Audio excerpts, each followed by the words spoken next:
It's a pretty well-known fact that the United States has suffered a fair share of military failures. One of the most famous cases is the attempted conquest of Canada during the War of 1812. As such, one of the more prominent counterfactual history premises is, what if the United States did conquer Canada during the War of 1812? From Alternate History Hub, to What If Altist, to Medentis, to Mr. Z, to RJ03, to Alternos Mundos, there's quite a few videos about this on YouTube. I'm going to piss everyone on the platform off by saying that this scenario sucks donkey nutsack harder than Dragon did before Shrek 2. All of the videos I just listed violate the minimal rewrite rule and the butterfly effect, with the exception of Cody and Z who just hand-wave away the point of divergence. This is all for good reason. The odds were always in favor of Great Britain walking away from Ghent with Canada. The US military during the War of 1812 was very small, badly led, many state militias refused to march north of the border, and half the country refused to participate in the fighting. Not to mention, it's become a bit cliche in the YouTube alternate history community. But me saying that doesn't mean that Canada was destined to become a separate country.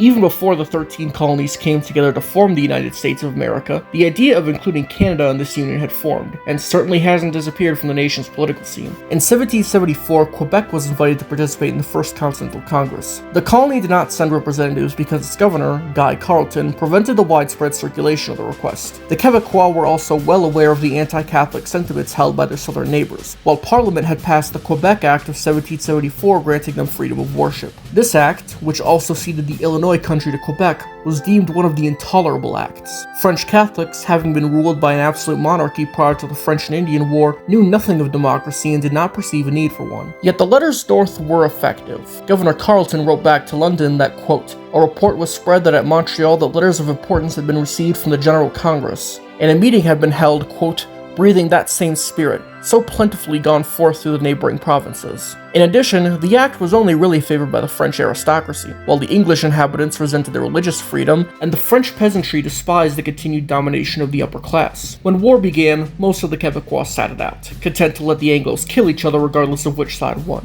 In September 1774, Carleton sent 2 regiments south to Massachusetts to assist General Thomas Gage with unrest in the colony. When word reached Quebec in May 1775 that the shots heard around the world had been fired at Lexington and Concord, the colony was left with a manpower deficiency. The Quebecois were ambient about Quebec City's defense, and suggestions to employ Native Americans were rejected. A Connecticut merchant by the name of Benedict Arnold was among the many American colonists inspired to rise up against British rule after Lexington and Concord. Realizing that the Patriots had little in the way of gunpowder or cannons, he proposed seizing 2 British forts on Lake Champlain, Fort Ticonderoga and Crown Point in New York. With permission from the Massachusetts Committee of Safety and the cooperation of Ethan Allen's Green Mountain Boys, less than 100 militiamen surprised the British garrison in Ticonderoga, unaware that the war began. The garrison surrendered, with Crown Point following shortly after. Arnold then raided the outpost at St. Jean, 25 miles southwest of Montreal, and seized the only ship on Lake Champlain capable of carrying British troops across the lake. This protected northern New York and Vermont from British attack for the campaign season.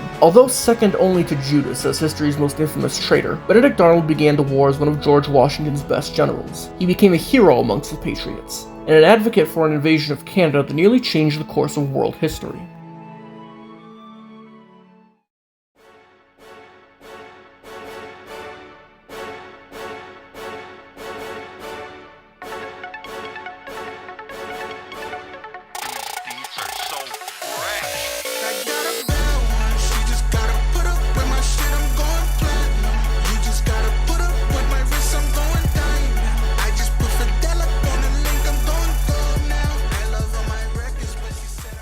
Quebec had been successfully invaded during the French and Indian War along 3 routes. The first, sailing up the St. Lawrence River, was unavailable to the Americans due to the Royal Navy's dominance of the Atlantic. The second, moving down the St. Lawrence from the Great Lakes, was unavailable due to the Iroquois mostly supporting the British. This left marching up the Lake Champlain-Richelieu River watershed as the only option. This was the route that Arnold favored. In a letter to the Continental Congress drafted 4 days before the Battle of Bunker Hill, he laid out his plan. By communicating with French traders and Native Americans, he determined that the Indians in Quebec would refuse to fight for the British, while Carleton had only managed to raise 20 volunteers among the colony's British inhabitants. The odds seemed good for a successful invasion, taking 2,000 men up Lake Champlain to seize St. Jean, Chambly, and Montreal before finally marching on Quebec City, the colony's capital. This would bring Canada into the Revolution, deny the British a base in North America to attack the 13 colonies, allow the Americans to control the lucrative fur trade, and perhaps induce King George III to take colonial grievances more seriously. Since the British army was still still hunkered down in Boston, the colonists could afford to avoid strength and strike weakness by concentrating on Canada. This is what Sun Tzu would have recommended. But in early July, Philip Schuyler was chosen over Arnold to mount an expedition from Fort Ticonderoga north to seize Montreal and Quebec City. Upon hearing about this, Arnold returned to Massachusetts and spoke with Washington at his headquarters in Cambridge in August. He convinced his commander-in-chief to allow for a second expedition up the Kennebec River in Maine and the Chaudière River in Quebec. Although Washington rationalized this move as a diversion, this was a bad idea tacked on to an otherwise good plan. Arnold's proposed route was seldom traveled by Europeans and involved traversing the Appalachians to reach Quebec City. Sun Tzu would have disapproved of this move as well. He would not have recommended an advance in a relatively unknown terrain. He would have recommended that Arnold join Schuyler in a concentrated advance. As it was,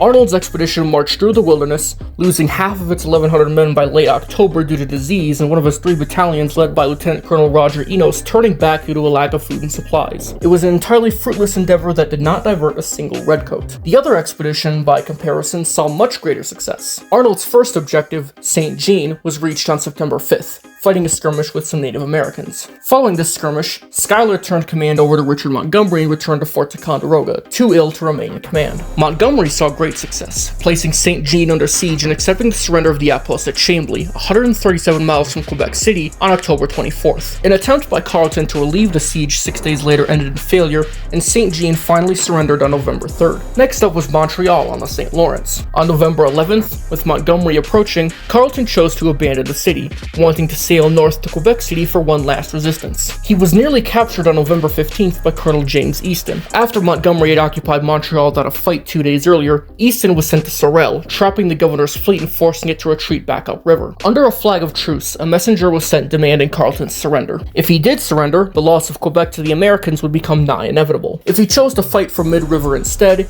he would almost certainly be captured anyway. Carleton chose door number 3. He disguised himself as a commoner, snuck away from the fleet, and made his way to Quebec City. Arnold's men arrived at Point Levis outside the city on the 12th, beating Carleton to the punch by a week.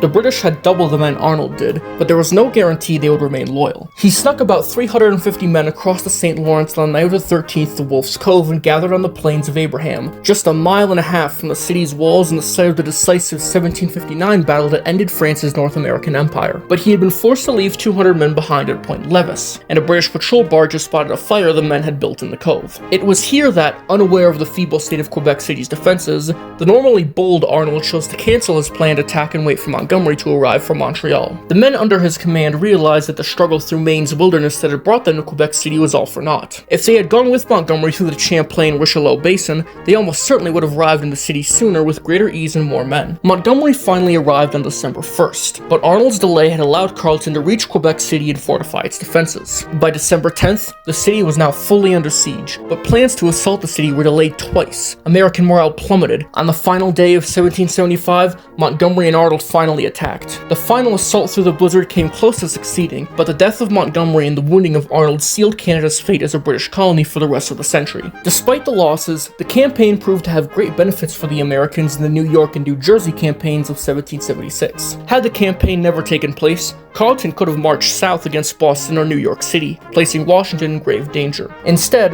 the British and Canada were left outside Lake Champlain until the Saratoga campaign of 1777. Yet far greater rewards could have been reaped with an alternative campaign plan. Had Arnold chosen to march alongside Montgomery through the Champlain-Richelieu Basin instead of through Maine, it is likely that Quebec would have fallen. All of the cities that fell historically would have been captured even faster, and the additional strength provided by Arnold's forces being in much better condition would have tipped the balance in the near-run campaign. Whether Carleton would have been captured before escaping to Quebec City or the city itself would have fallen in an earlier assault, Canada would have fallen. Quebec's entry into the United States would have compelled Nova Scotia to join the revolution as well. Many of the colony's inhabitants were from New England and held sympathies to the Patriots. Historically, Nova Scotia was unable to secure military assistance from Washington or the Continental Congress, who were already committed to the campaign in Quebec. But if Quebec joined the revolution, it would have been possible for troops to be sent to help the would-be rebels. The most important target for the revolutionaries would have been Halifax, the Royal Navy's only warm water port in the North Atlantic. If it were seized, General Howe would have been forced to evacuate America, America, since his army could not have been supplied. Even if Halifax remained in British hands, it could still have been placed under siege if the colony's countryside, where support for the revolution was strongest, was secured. Either of these outcomes would have hobbled Great Britain's ability to even continue the war. Even if Nova Scotia had ended up remaining British, or if Halifax had remained unmolested, Carleton's surrender would probably have induced the French to recognize American independence, just as General John Burgoyne's surrender did historically. A greatly hampered British war effort combined with the threat of French and possibly Spanish intervention would have led to the war ending earlier than 1783. In the final peace settlement, wherever it would have been signed, the United States would have encompassed all British colonies in mainland North America. It's impossible to predict how the following 250 years would have changed, but there would have been a few major changes in American culture. Benedict Arnold would never have switched sides in 1780, and his name would not be associated with treason today. Quebec's French Catholic identity, similar to that of Louisiana's historically, would have been gradually assimilated into American culture, but never eliminated. French cultural influence would still exist in the state, but it certainly wouldn't be used today to justify secession or Islamophobia. The American flag would also have had more than 13 stripes, since more than 13 colonies would have joined the revolution against Great Britain. The addition of the Canadian colonies as states would also have made any sectional divisions far more favorable to the North. This could have potentially allowed for the expansion of slavery to be contained early in the nation's history, avoiding Southern secession and the Civil War. The future of American expansion across the continent would have looked very different without the slavery issue of Great Britain's constant attempts to stop the United States, most notably during the War of 1812. And this is where we come full circle, my friends. In 1775, the 13 colonies captured Montreal and laid siege to Quebec City. In 1812, the United States failed to take either. You tell me when Canada came closer to conquest. I'm the Counterfactor, and thanks for watching. Big bang bang roll, got cheat codes. Certified in the hood, boy, they all know. Don't be asking y'all that you gotta know to know. Got a pocket full of cash, so the whole boat. See, I've been thugging since a young and I ain't got a bang. My name been rigging bow since I was like 14. Been service stacking from all of the dope fiends. And I ain't tripping, y'all can get it, you ain't get from